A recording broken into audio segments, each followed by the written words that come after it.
महाराणा प्रताप की छवि उनमें दिखाई देती है। वीर बप्पा रावल कैसे कैसे वीर हुए भारत की इस पवित्र भूमि पर। वीर बप्पा रावल की 77वीं पीढ़ी से वो आते और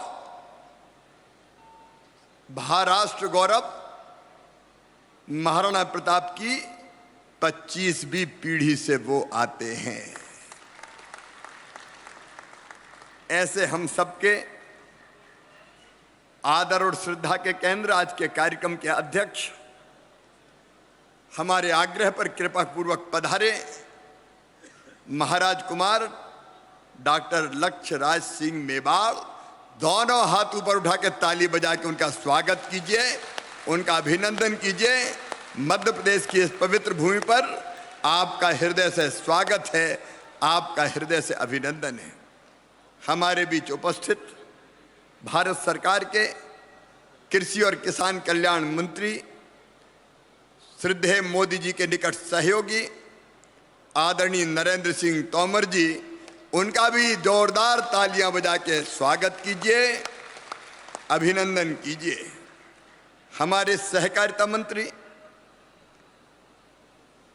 जो लगातार इस कार्यक्रम के लिए संयोजन का काम कर रहे थे, डॉक्टर अरविंद सिंह भदौरिया जी। हमारे कृषि मंत्री भाई कमल पटेल जी। हमारे चिकित्सा शिक्षा मंत्री भाई विश्वास सारंग जी। हमारी संस्कृति मंत्री, पर्यटन मंत्री और इस कार्यक्रम की संयोजक हमारी बहन सुश्री उषा ठाकुर जी। भोपाल की लोकप्रिय और यशस्वी सांसद साध्वी प्रज्ञा सिंह ठाकुर जी। हमारे वरिष्ठ नेता और लोकप्रिय विधायक पूर्व मंत्री आदरणीय रामपाल सिंह जी। नीमच के लोकप्रिय विधायक और वरिष्ठ नेता दिलीप सिंह परिहार जी। राज्यवर्धन सिंह दत्तीगांव जी, हमारे राज्यवर्धन सिंह दत्तीगांव उद्योग मंत्री और मध्य प्रदेश में निवेश लाने के काम में लगे हुए आदरणीय राज्यवर्धन सिंह दत्तीगांव जी। भाई रामेश्वर शर्मा जी, बहन कृष्णा गौर जी, राजश्री रुद्र प्रताप सिंह जी। हमारी महापौर मालती राय जी, सुल्तान सिंह शेखावत जी, भरत राजपूत जी। भाजपा के प्रदेश प्रवक्ता राजपाल सिंह सिसोदिया जी। अध्यक्ष राष्ट्रीय राजपूत करणी सेना श्री शिव प्रताप सिंह जी, राघवेंद्र जी।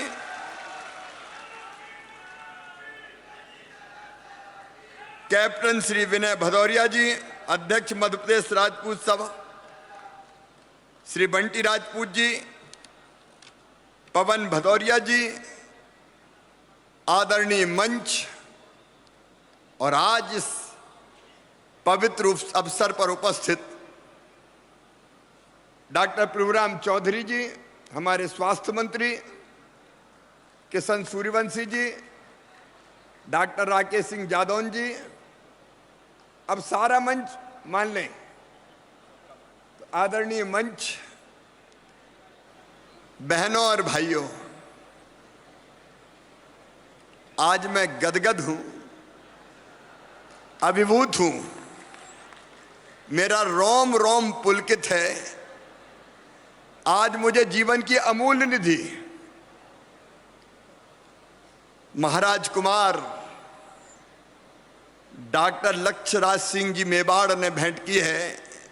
वो है हल्दी घाटी की ये पवित्र माटी। इससे पवित्र और कुछ नहीं है हिंदुस्तान में। इस माटी को माथे से लगाता हूं और आपको यह वचन देता हूं कि मेवाड़ की यह माटी, हल्दी घाटी की यह माटी जो भारत की शौर्य और वीरता की प्रतीक है। इस माटी का मान, सम्मान और इसकी शान कभी जाने नहीं दूंगा। जान भले ही चली जाए, इसका सम्मान कभी नहीं जाने दूंगा। मंदिर में रख के मेरे इस माटी की पूजा करूंगा और ये माटी महाराणा प्रताप जी के शौर्य को हमेशा याद दिलाएगी और कहेगी सही दिशा में काम कर। मैं फिर प्रणाम करता हूं। इस माटी को तिलक करो, ये धरती है बलिदान की। सचमुच में अद्भुत है हमारा देश। बप्पा रावल जी की वीरता की कथाएं आज भी हमें रोमांचित कर देती है। राणा सांगा 80 घाव लगे लेकिन लड़ते रहे, और महाराणा प्रताप नाम लेते ही श्रद्धा से शीश झुक जाता है। हे महावीर, हम सब गर्व करते हैं आप भारत के शौर्य का प्रतीक है। महाराज छत्रसाल बुंदेला, उनकी भी जयंती है। मैं महाराणा प्रताप जी के चरणों में शीश झुका के नमन करता हूं, प्रणाम करता हूं मध्य प्रदेश की इस धरती से। महाराज छत्रसाल बुंदेला जी के चरणों में प्रणाम करता हूं और प्रणाम करता हूं भारत की उस मां को, राजमाता महारानी पद्मावती के चरणों में। धन्य हो मां। ऐसा शौर्य कहीं देखने मिलता है क्या? स्वाभिमान की प्रतीक, धर्म संस्कृति की रक्षा, धोखे से, छल से, कपट से और गद्दारी से महाराज रतन कुमार, धोखे से, छल से, कपट से, ईमानदारी से लड़ाई में नहीं। जब नहीं रहे तो महारानी ने ऐसा जोहर किया जो पूरी दुनिया में आज भी इतिहास में दर्ज है, याद किया जाता है। इतना बड़ा बलिदान, अंगारों में कूद के अग्नि की ज्वालाओं में अपने आप को समर्पित कर दिया, और उन्हीं की ये भव्य प्रतिमा उनके चरणों में श्रद्धांजलि है। रानी तेरा ये बलिदान याद रखेगा हिंदुस्तान, और आने वाली पीढ़ियां ये देखे। इसलिए भोपाल में मनुआ भान की टेकरी पर ये विशाल प्रतिमा, ये विशाल और भव्य प्रतिमा लगाई गई। प्रेरणा स्थल होगा ये। और महाराज कुमार यहां बैठे हुए हैं। मैं आपको बहुत धन्यवाद देता हूं। आपने वीर बप्पा रावल, राणा सांगा और महाराणा प्रताप की परंपरा को बना के रखा है। पहले देश के लिए बलिदान की जरूरत थी, लेकिन आज देश के लिए जीने की जरूरत है। और मुझे बताते हुए खुशी है कि आप हमारे अतिथि अध्यक्षता कर रहे हैं। आपने वस्त्रदान के लिए राष्ट्रव्यापी अभियान चलाया और जरूरतमंद 3 लाख से अधिक वस्त्र दान कर पहला गिनीज वर्ल्ड रिकॉर्ड बनाया। आपने 24 घंटे में 20 टन से ज्यादा शिक्षण सामग्री छात्र छात्राओं को वितरित करके दूसरा गिनीज वर्ल्ड रिकॉर्ड बनाया। 1 मिनट से कम में 4035 पौधे लगा के तीसरा वर्ल्ड रिकॉर्ड बनाया। 1 घंटे के समय में स्वच्छता के 12,508 उत्पादन दान कर चौथा वर्ल्ड रिकॉर्ड बनाया। 1 घंटे के समय में सर्दी से बचाव के लिए सबसे ज्यादा ऊनी वस्त्र दान कर 5वां गिनीज वर्ल्ड रिकॉर्ड बनाया। रिकॉर्ड भोजन सामग्री वितरित करके 6वां वर्ल्ड रिकॉर्ड बनाया। और 28 जनवरी 2023 को परोपकारी पहलों को सच करते हुए एक टीम द्वारा 1 घंटे में सबसे अधिक बीज बोने का 7वां वर्ल्ड रिकॉर्ड बनाया। 7वां, एक बार तालियां बजा के स्वागत किए।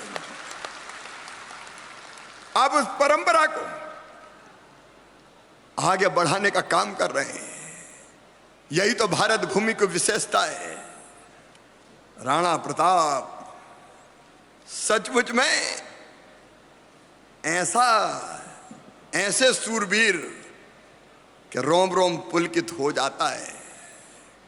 घास फूस की रोटी खा लूंगा, लेकिन मेवाड़ का स्वाभिमान जाने नहीं दूंगा। चौड़ी छाती, उन्नत ललाट, भाले से सज्जित रहते थे। उस महाप्रताप योद्धा को महाराणा प्रताप सब कहते थे। जिस सूरवीर की शत्रु तक अंतर से इज्जत करते थे, उस महाप्रताप योद्धा को महाराणा प्रताप कहते थे। लंबाई 7 फीट, वजन 110 किलोग्राम, 72 किलो का छाती कवच, 72 किलो का, 81 किलो के भाले और 208 किलो की 2 वजनदार तलवारों को लेके चलते थे। कहां ऐसे महाप्रतापी योद्धा हुए? कहां ऐसे महाप्रताप योद्धा हुए होंगे? मेरे प्रिय मित्रों, चेतक की बात महाराज कुमार कर रहे थे। चेतक भी अद्भुत थे। बिना चेतक के स्मरण के कार्यक्रम पूरा नहीं होगा। महाराणा प्रताप, हमने बचपन में कविता पढ़ी थी, आगे नदियां पड़ी अपार, घोड़ा कैसे उतरे पार, राणा ने सोचा इस पार, तब तक चेतक था उस पार। 1573 में उन्होंने सिंहासन की कमान संभाली। वो काल था मुगल काल। अकबर एक के बाद एक राजाओं को अधीनता स्वीकार करने के लिए विवश कर रहा था। अकबर के पास बड़ी सेना थी, 1 लाख से ज्यादा सैनिक युद्ध करने आए, लेकिन 20,000 सैनिकों की सहायता से महाराणा प्रताप ने उनके छक्के छुड़ाए। हल्दी घाटी का वो युद्ध भारत का ऐसा युद्ध है कि जिसे पूरी दुनिया याद करती है। अधीनता स्वीकार नहीं करूंगा, जंगल में भटक लिए होंगे। और एक बात और कहना चाहता हूं, लड़ाई में साथी कौन थे?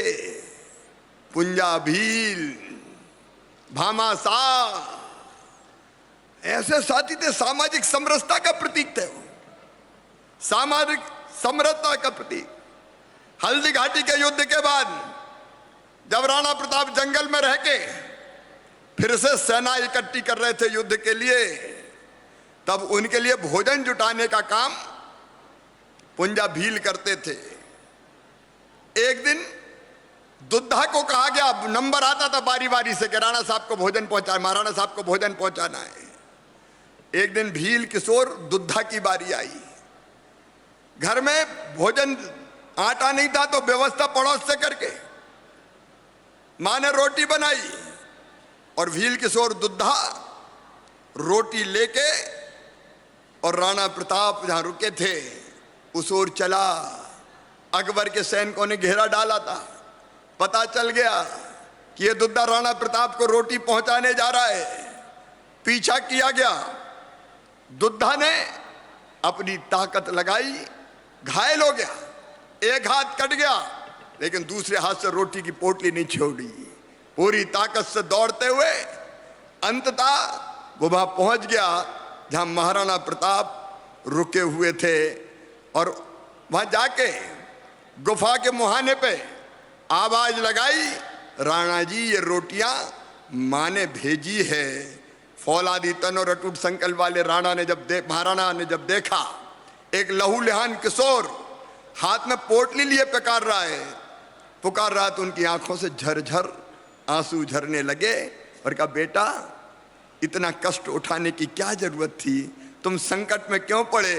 तो दुद्धा ने कहा, मां कहती थी आप चाहते तो अकबर से समझौता कर आराम से रह सकते थे, पर आपने धर्म और संस्कृति की रक्षा के लिए इतना बड़ा त्याग किया, उसके आगे मेरा त्याग तो कुछ भी नहीं है। और ये कहकर महाराणा को पोटली दी और दुद्धा ने वीर गति प्राप्त की। कितने ऐसे साथी और सहयोगी थे, और हम सब जानते हैं कि महाराणा प्रताप ने अंततः मेवाड़ को स्वतंत्र करके अकबर को धूल चटाने का महाप्रताप किया। ऐसे महाराणा प्रताप को बारंबार प्रणाम। सूरज का तेज भी फीका पड़ता था, सूरज का तेज भी फीका पड़ता था जब राणा तू अपना मस्तक ऊंचा करता था। थी राणा तुम में कोई बात निराली, इसलिए अकबर भी तुमसे डरता था, अकबर भी तुमसे डरता था। ऐसी सूरवीरता को बारंबार प्रणाम। प्रणाम महाराज छत्रसाल बुंदेला को। छत्ता तेरे राज में धक धक धरती होए, जित जित घोड़ा पग धरे उत उत विजय होए। उनको भी मैं प्रणाम करता हूं। ये वीरों की और सूरों की धरती है। मेरे मित्रों, ऐसे वीर योद्धा के जन्मदिन के दिन अगर छुट्टी मध्य प्रदेश शासन ने घोषित की तो कोई उपकार नहीं किया।